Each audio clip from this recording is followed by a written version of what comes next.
Qatar Q Suites. Let's go. If you're watching this, you've probably already seen other videos about just how good Qatar's Q Suites are.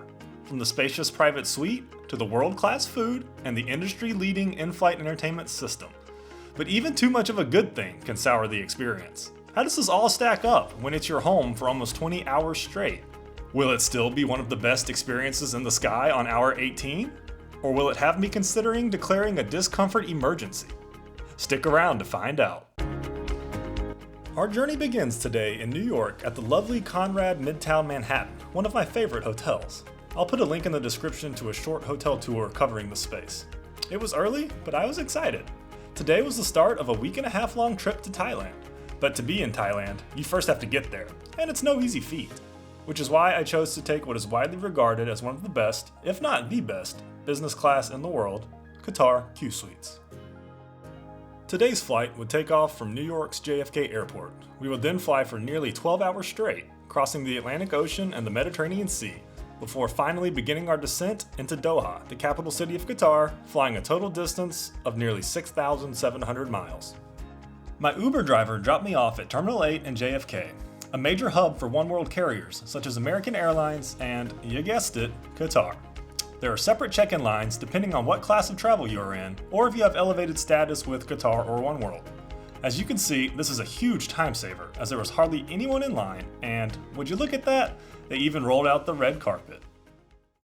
Hello. Hello. Good morning, how are you? Great, how are you? Good. What's the final destination? Bangkok. Can I have your passports and any bags to check in? No, I'm gonna take these as carry-ons. So. Thank you. I have this confirmation. I don't know if you need No that. problem. I'm going to give you your boarding pass. I see that you paid for your seats for both flights. Yes. You paid Right. for 2J and 6D? Right, yep. Okay, perfect. And can I have your phone number? Thank you. Okay, so you're going to be at gate 6 today. Boarding's at 9:40. You Okay. have JFK to Doha and Doha to Bangkok. Great. You're all set. Do you All know right, where thanks. the lounge is? No, I The don't. lounge is after security. You're going to see an elevator. Take you to the 4th floor. It's going to be the Greenwich Lounge. Okay, awesome. Okay, no problem. Great. Have a great day. Thanks so Take much. care. No problem. Well, you heard the lady. Let's head to the lounge. There are 4 oneworld specific lounges in Terminal 8. In addition to the American Airlines Admirals Club, there's the Greenwich Lounge, open to business class travelers, and it'll be the one we're heading to today, the Soho Lounge, open to oneworld first class passengers, and the Chelsea Lounge, open to oneworld first class passengers as well as those in American's flagship first or flagship business plus class. Yeah, no, we're not.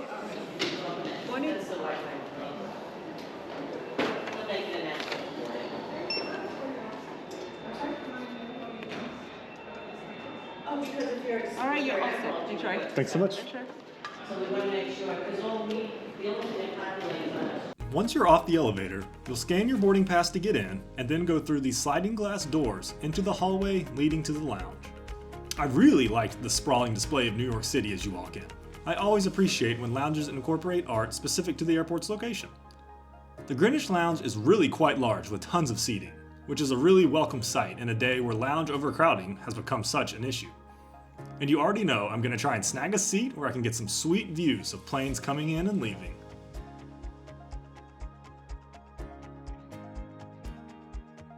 Everything in the lounge is self-serve, and despite the sun having barely come up, there was plenty of alcohol available if you wanted to start the party.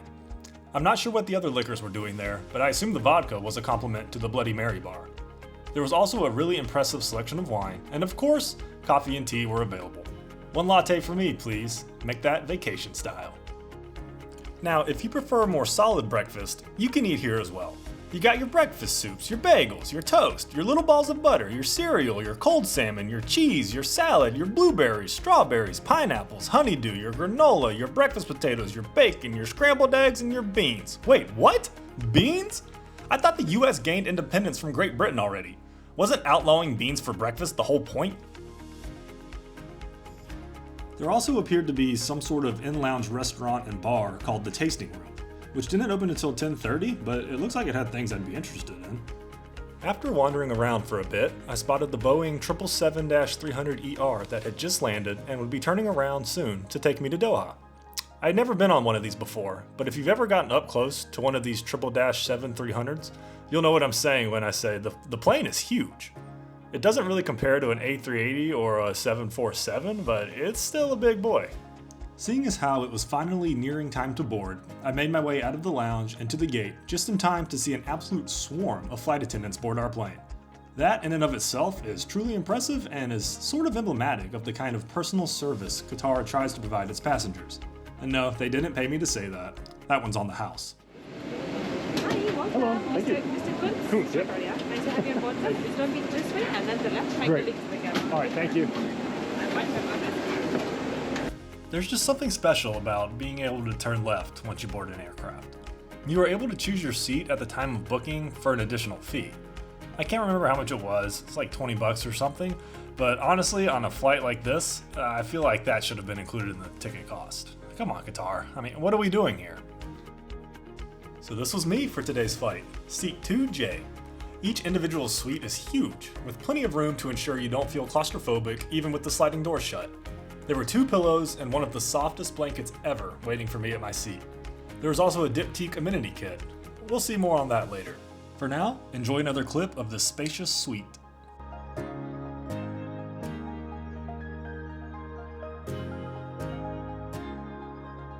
Now that we have our package towel in hand, let's look around the seat. I'm 6 feet 2 inches tall and there was plenty of room for my feet. You get not 1, but 2 screens, and more seat controls than you would ever use. The in-flight entertainment screen is large, bright, and responsive, kind of like me after I've had my coffee, and there are also charging ports, an earphone jack, NFC car reader, and even an HDMI cable port. Next time I'll bring my Xbox and hook it up. Q-Suite passengers are provided at your seat with the white company pajamas, and there is a little storage area that opens up to show a space to store your small dog during takeoff and landing. A few minutes before pushing back, the purser came around and took everyone's pre-departure beverage order. I, of course, chose the champagne. Cheers, my friends. After becoming ever so slightly inebriated, I set up the GoPro so I could get some sweet takeoff footage. Please do enjoy.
Once we had reached our cruising altitude, it was time to close the door and get private.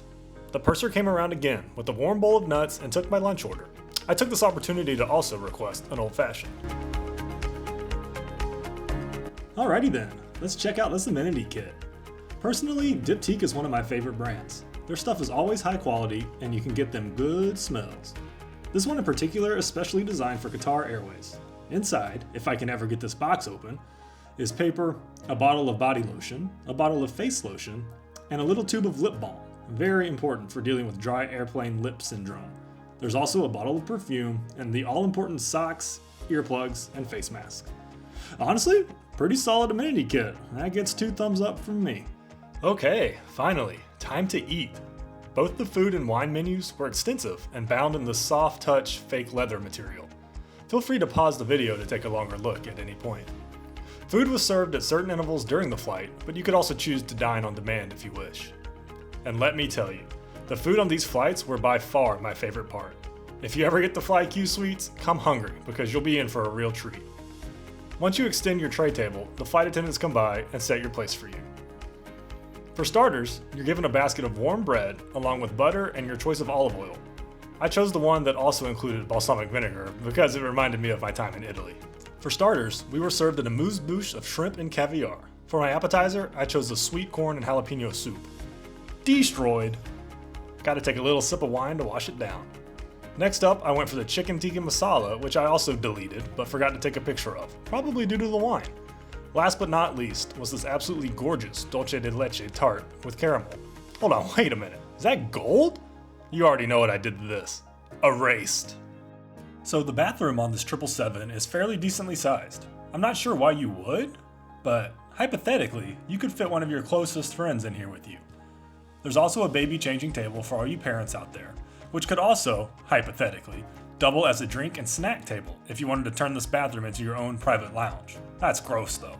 Don't do that. The bathroom was also stocked with a few amenities, including this facial mist spray. I don't know if I was a fan of that. Next up were some toothbrushes, extra toilet paper, and a safe needle disposal bin.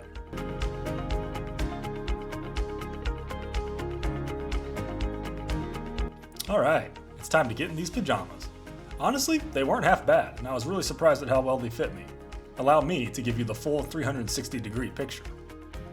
After I was finished with the really weird, if you think about it, activity of filming myself in a public restroom, I decided it was time to head back to my seat and try to find a movie to watch. There really are a lot of items to choose from, and the screen was high definition and responsive. There were many categories of movies to choose from, and even subcategories of the categories to help you narrow down your search. In the end, I decided to watch a Marvel movie that came out a while ago, but I had just not gotten around to watching. After that, I decided to press the button to recline my seat, which turned out to be a press and a hold rather than just a press. As I mentioned earlier, there really is a decent bit of legroom and footwell space. And just as importantly, the seat was pretty wide, which is good for me since I am kind of built like a refrigerator. Everything wasn't all peaches and cream though.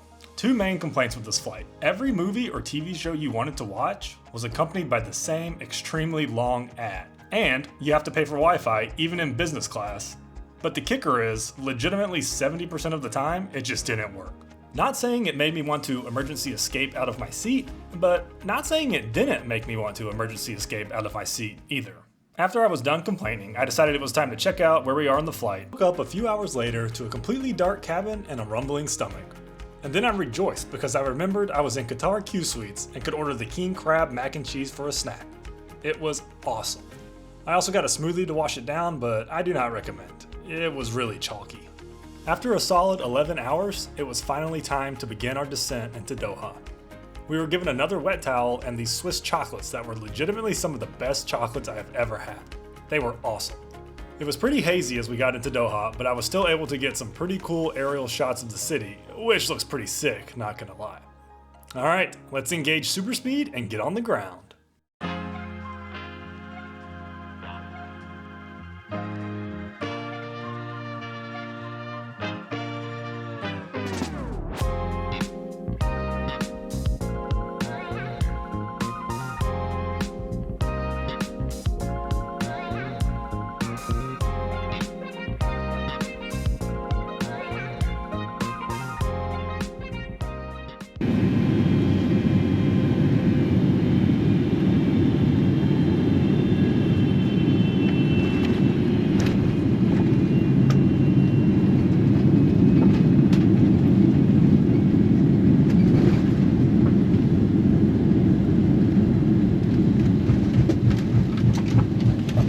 Once we touched down and reached the gate, I scurried my way off the plane quickly because I had a fairly tight layover. Doha's Hamad International Airport began passenger operations in 2014 and thus is actually fairly new and state-of-the-art as far as airports go.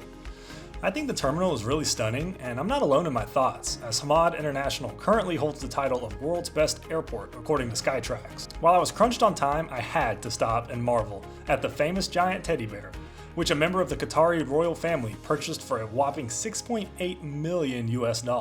I wish I would have had more time to show you the incredible business class lounge here at Hamad International.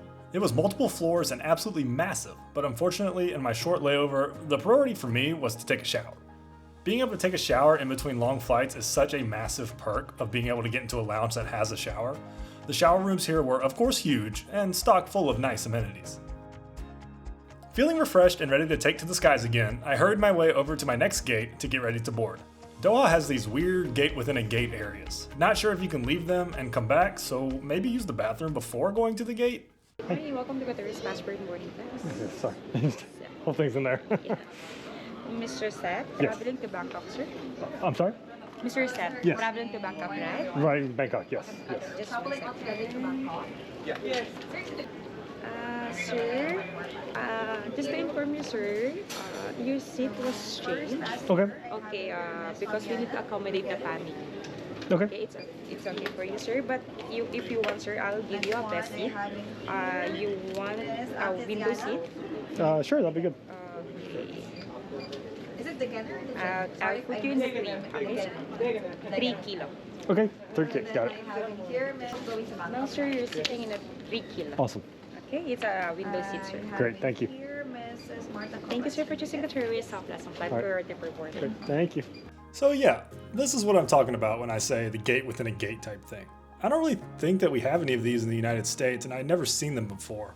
I think the purpose is that there's extra security screening at certain of these, and so I don't think you can leave after you've gone through those, so just something to be aware of. Apparently, in an attempt to torture me, the A380 that I got product changed out of flying was parked in the next gate over. So sad. My second leg of this trip would leave from Doha and make its way over to Bangkok in southern Thailand. The flight would take about 7.5 hours and travel a distance of 3,281 miles. This flight was on another 777-300ER and was configured exactly the same as the last one I was on. However, this time, I was surprised to find that I was in a backwards facing seat. Definitely a first for me, and I was excited to see if it would feel any different. Spoiler alert, aside from a little difference on takeoff and landing, just because of the way that your body goes with the momentum of the plane, it felt exactly the same. Anxious to get to Bangkok and to start my vacation, I was happy when the boarding process didn't take very long and soon the engines were spooling up.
So my Q suite this time around, as you might imagine, was exactly the same as my earlier flight. Same amenity kit, same package towels, everything.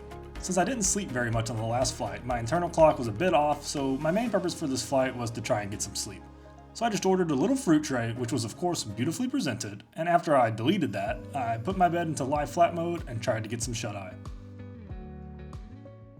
When I woke up, I was pleasantly surprised to see we had less than an hour until landing. So, I guess I owe you all my thoughts on the question posed at the beginning of the video. Qatar Q Suites is widely regarded as the best business class in the sky, but how does it hold up after sitting in it for 20 hours? I honestly think the answer is, as good as it can. And I don't mean that derogatorily at all. The problem is, any way you slice it, 20 hours on an airplane in a small confined space is still 20 hours on an airplane.